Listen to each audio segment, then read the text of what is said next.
Welcome back. The ANC has slammed some members of parliament for a trip they took to Israel, saying they clearly endorsed Tel Aviv's policies. Those who went on the privately funded trip include the PA's Ashley Saul and Millicent Mathopa, DA's Nicholas Myburgh and Bridget Masango, and the ACDP's Stephen Swart. Israel has been accused of committing crimes against humanity by the International Criminal Court for its part in a war with Hamas in the Gaza Strip.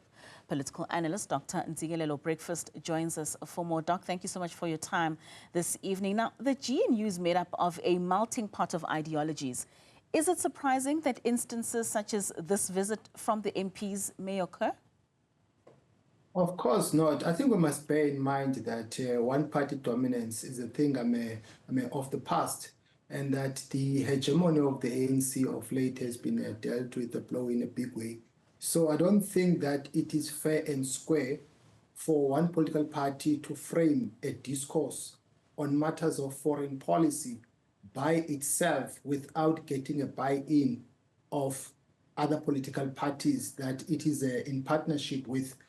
I think the ANC maybe is punching above its weight if it argues that foreign policy is a no-go area. It cannot be a no-go area if the ANC did not win the elections outrightly. But this is I would say it's an ideological matter because of the philosophical outlooks of these political parties. I think they need to sit at the table and try to find each other in terms of how they project the domestic values on a global scale, instead of, crossing swords in public about matters of international relations. I mean, the DA spokesperson, Okam, said, "We do not monitor the private trips of members, therefore we're not in a position to provide any details." So in that instance, what is the significance of MPs conducting personal fact-finding missions, particularly in a politically tense region like Israel? Look, I mean, under normal circumstances, that should not have happened because the DA is in a coalition arrangement with the ANC or a GNU, whatever you call it. So it's unfortunate that it went to Israel without the knowledge of the other GNU partner. But then one can argue and say it did that in its own private capacity. Therefore, it did not need any permission. Of course, again, one might argue and say maybe it was due to the frustration of making statements that are falling on deaf ears when it wants to propose ideas to the ANC. But this is going to continue being a very contentious matter, given the fact that these parties, they've got different world outlooks. The DA is a liberal party, the ANC is a broad church, centrist party that historical relations with what they call progressives or like-minded political parties on a global scale. The ANC was supported by the people of Palestine.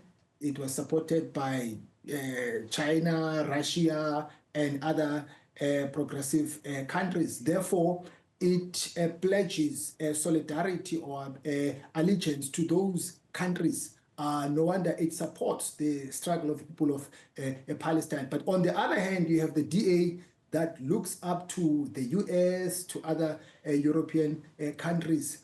And because no political party won the elections recently, therefore the ANC and the DA are forced to work side by side, and they need to compromise on some issues. Do you think it's coincidental that this Israeli trip would take place during a time where we are seeing AfriForum having their trips and meetings with the West, the US, some of the conversations that they have been having? Is it coincidental, or do you think there are very close interlinks between these two visits?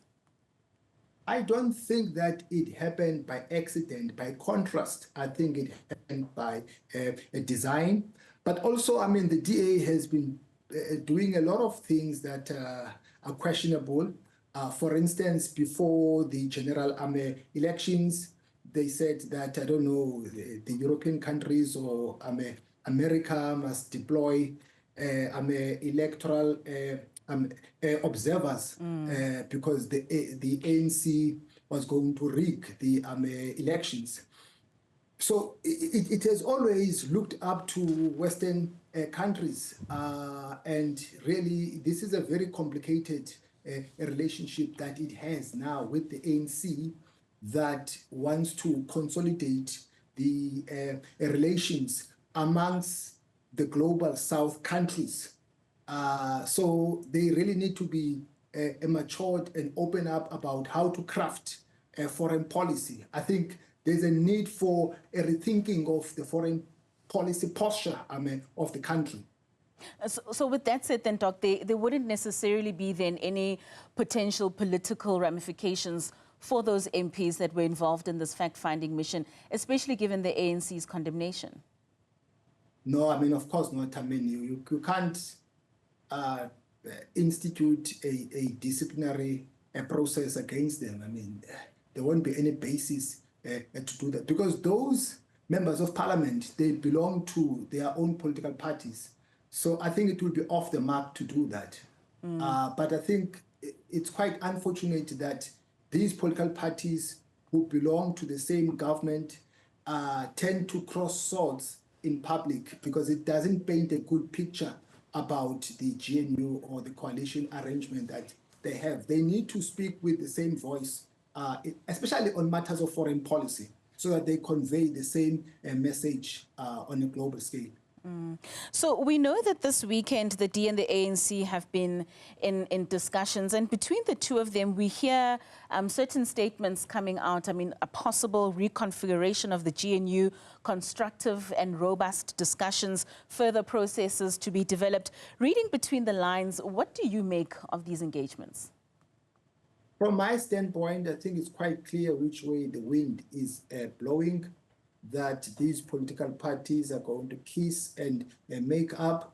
I think they just need to clarify the statement of intent, because there seems to be different understandings in terms of some of the clauses in that document. But conflict is a natural phenomenon. Where there are human beings, there are problems.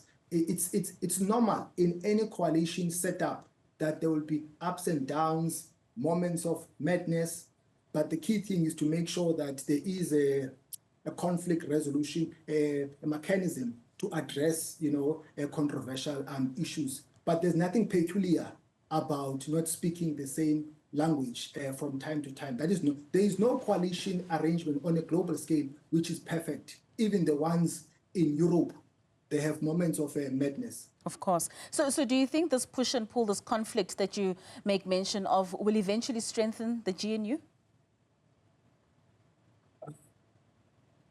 It's very difficult to say that, but I think they will get over the issue of value-added tax.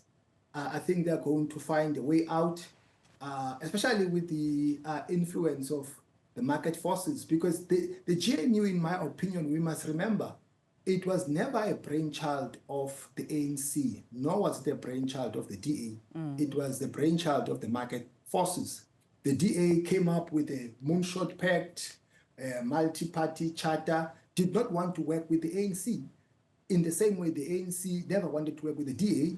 The ANC has always perceived the DA to be a party that belongs to the right of the political spectrum.